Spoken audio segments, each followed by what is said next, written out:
Tmalai knew he shouldn't be out this far from the outpost, but he needed to get as many samples as he could before they left the sector. All the available transports were being used to load and move out equipment. They had been dropped off and were to call for a ride when he had collected enough samples. The war between the Sangorian factions and Duvian Empire had started to encroach into the nearby system, and the Union was still determining their position on the conflict. Thankfully, one of the security marines volunteered, or as he said was voluntold to be an escort in case anything happened, which Tmalai highly doubted anything would. The marines had shown up about half a solar cycle ago, and thankfully stayed mostly to themselves. He had seen them around and even had conversations with a few. He liked Gunny Daniels. He seemed more intelligent than the others. Even being a new species to the Union, every race had heard by now the stories of the humans and how dangerous they are, but most still didn't believe the crazy stories they had heard. They didn't look all that dangerous, but Tmalai knew that looks could be deceiving, and they were essentially unstoppable when they are determined, according to the stories. Also, their tolerance for pain and damage, yet still was so unparalleled by any known species it had to be exaggerated. Tmalai didn't want or need a babysitter, but if this is what he had to do to get his samples, he'd do it.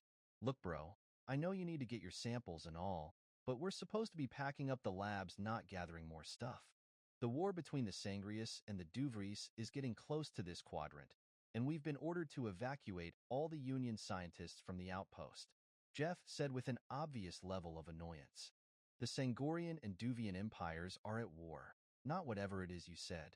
You were ordered to help, and I need my samples to complete my experiments, and this is the only spot in the sector that Dithalian moss is found in abundance, and if the war gets here, it'll all be gone. You can go back to the outpost if you want. I don't need you here. Your species are brutes and can't comprehend what we're trying to do here.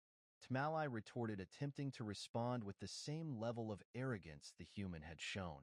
Listen, science alien, I am human marine, and I may not understand your science, but I will stab you in the face if you talk to me like that. But Marines follow orders, and my orders are to make sure you get your samples and get back safe. So let's get what you need and get back. Jeff responded while looking directly into Tmalai's one eye. Tmalai continued to search for more moss, looking in corners and dark areas of the rocky outcrop they were on. He had never been this far from the research facility, but he didn't think he'd get another chance to gather materials for his research. They were going to cure the plague that was ravaging his people, and his work was important. Crawling forward to inspect a particularly hardy chunk of moss, he felt something grab him and pull him backwards with a forceful jerk. Landing on his posterior in immense pain, he saw Jeff holding his rifle, looking very intently at the ridgeline. Standing over him, Jeff said, "Shoo, something is on the other side of this hill." "What are you talking about? How can you?" A hand had covered his face, covering his mouth, muffling his words. Jeff gave him a glare that instantly made him feel the fear that the humans have been known to inflict upon other races. Tmalai remained silent. "I can hear them walking around and talking. We're the only ones out this way, so it has to be something else. Stay here. I'm gonna check it out." Staying low and crawling quickly up the steep incline, Jeff made his way to the top and crept to look over. Staying there for several minutes, he later worked his way back down to Tmalai.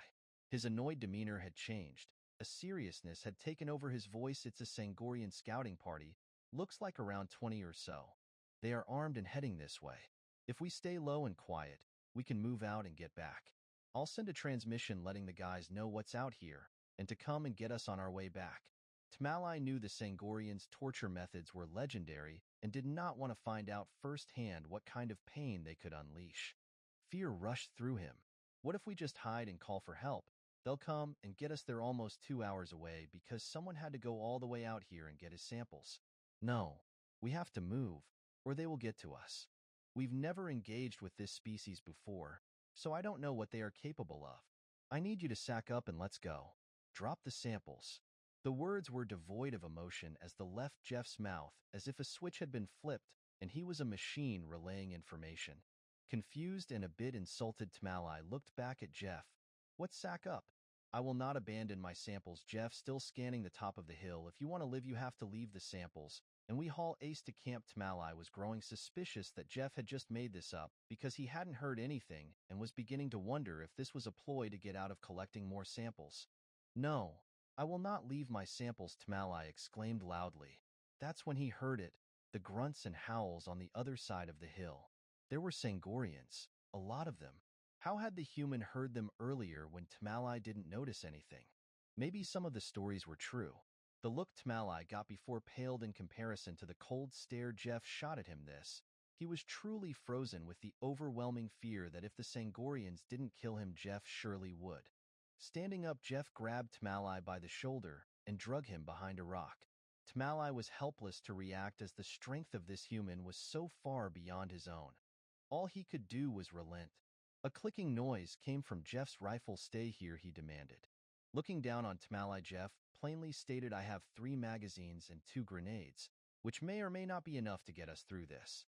If I fall, you run as hard and as fast as you can." That way, he gestured towards the outpost.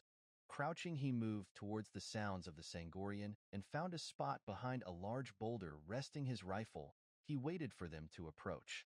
The first shots rang out as Jeff's rifle fired at the Sangorians. Tamalai could hear the blast from the Sangorian's pulse, rifles hitting the rocks that were near Jeff's position. Curiosity had gotten the better of Tamalai, and he had to look around the rock he was hiding under and see the battle for himself. He could see Jeff, a smile on his face, exchanging shots with the Sangorians. Creeping further out from his hiding spot, he could see 6 Sangorian soldiers lay dead on the rocks as more came over the hill. These human truly were the dangerous warriors the stories told. One Sangorian was known to be a formidable fighter, and the fact that at least 6 were already down was a testament to that. A blast from a pulse rifle on the rock near Tamalai's face sent him back cowering behind the rock. More shots rang out as the battle continued. "Duck, duck, duck. I'm out," Jeff yelled. "Duck it." A loud explosion shook the rock Tamalai was behind, followed quickly by another. Tamalai peeked around the rock again. Surely the battle was over, and the victor decided. Scores of dead Sangorians strewn across the hillside, bent and twisted in odd positions. Most dead, some still dying, but more still came. This was not just a scouting party, they were moving into this solar system. Jeff was now standing, his knife in hand. A guttural scream emanated from him, and he began a charge up the hill towards the Sangorians. They stopped their advance and stared in awe as the human raced up the hill towards them, completely devoid of fear. The first Sangorian, Jeff, came to just stood there as the knife entered his neck. A gurgle and bubbles of purple blood gushed out, and the soldier dropped instantly. The snout faces of the Sangorians all turned to panic as they turned and ran up the hill. Jeff continuing his advance, coming to one and then the next, slicing his way through them as they fell in his wake. Coming to the top of the hill, covered in a purple mess, he stretched out his arms, looked to the sky, and yelled. Tamalai believed it to be louder than the explosions heard before. All of a sudden, Jeff turned quickly, and Tamalai could see the look of panic on his face. Before he could take a step, there was a large explosion at the top of the hill behind Jeff, sending him hurtling down the hill. Landing a little way from Tamalai, he could see Jeff laying awkwardly. That was it. Jeff was dead, Tamalai was sure, until he heard a groan come from the crumpled Jeff. Scrambling over to him, he could see Jeff was still alive and breathing, knife still in his hand. Tamalai attempted to roll him onto his back. Mother ducker. That hurt, Jeff said, shaking his head and attempting to get his bearing. Leaning forward to stand. Ow, ow, ow. God darn it. I landed funny and my back went out. Tamalai was confused. His back was still there, and how had he survived that explosion? Or the fall? This human should have been dead at least twice over from that. What do you mean, your back is out? It's still here with you. Grinning slightly, Jeff looked at Tamalai. It means the muscles in my back have locked up and I can't really move. I can feel and move my toes, so it's not broken. I can still fight, but I can't get away. You need to run, now. I'll hold them off as long as I can. Tamalai, still shocked at the events of the afternoon, sat there wondering how the Marine thought he could still fight and how he was not dead. If the human thought he needed to go, he should probably go. He got up to leave, but the remainder of the Sangorian forces came rushing over the hill and descended upon them.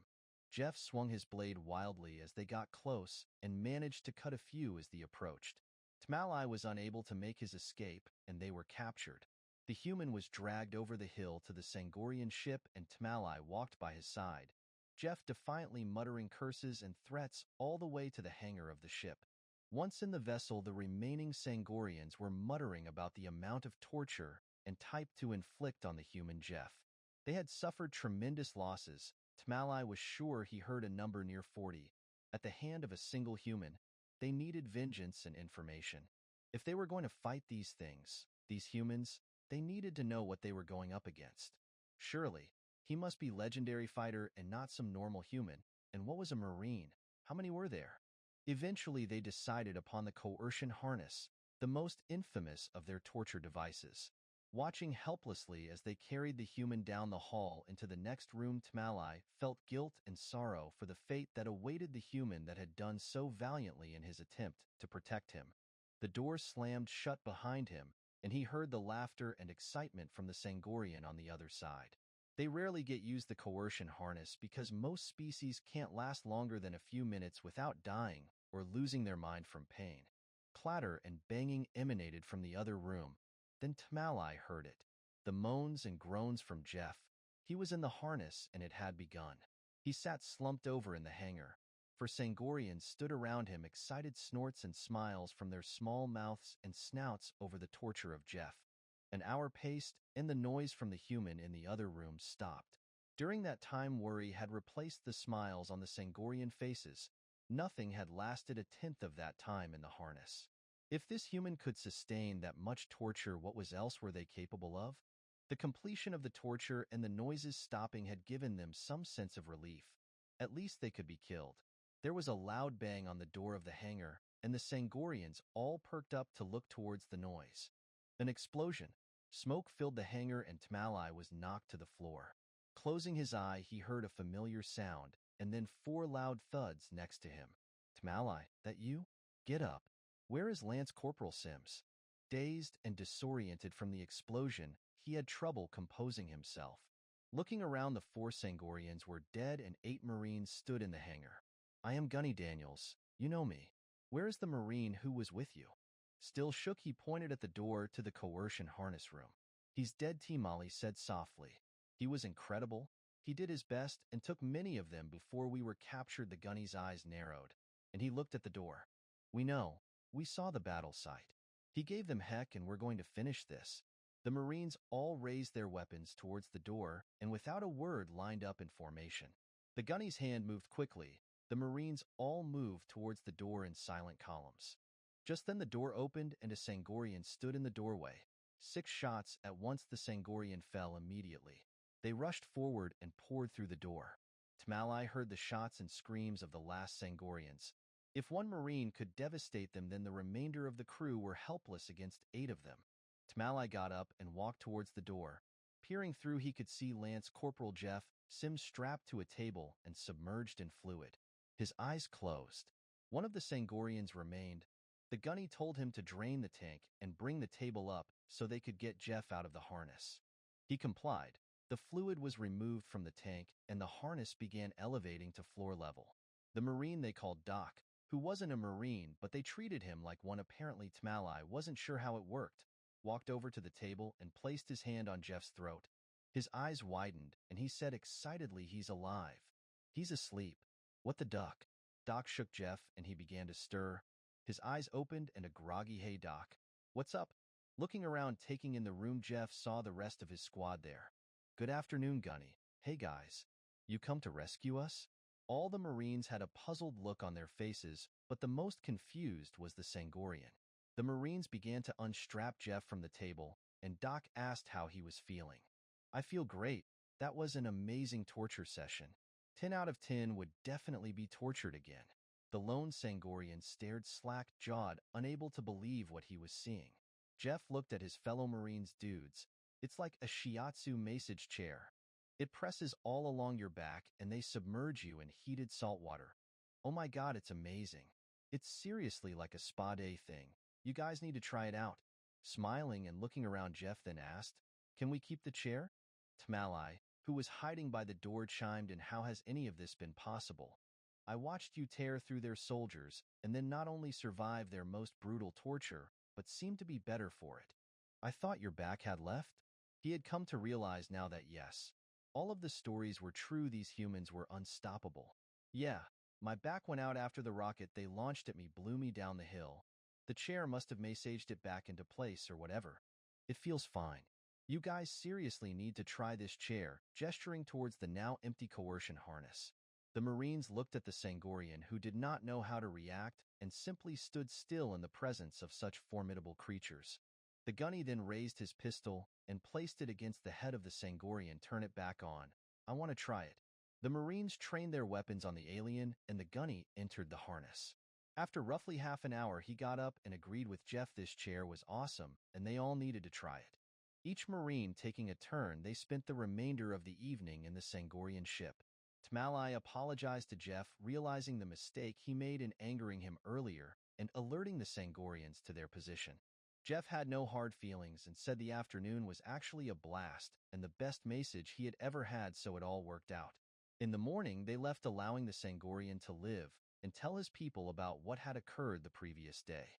A few weeks later, the Sangorian and Duvian emissary came to the Union Council begging to be allowed in. If the humans were in the Union, then they obviously couldn't win any fight against them. The Sangorians then began opening what the humans called spa days on Earth, and anywhere humans were heavily populated. The Sangorian spa is now a popular destination for humans looking to relax and experience the benefits of what was once used as a torture device. Marines get a 20% discount at all establishments. Hope you guys like the story. Any notes you could give me to help with my writing? This is seriously my first real attempt at writing outside of high school. Seriously, I hope to write a book one day, so constructive criticism is welcome. I know I'm not great at grammar, sorry. Thanks for reading.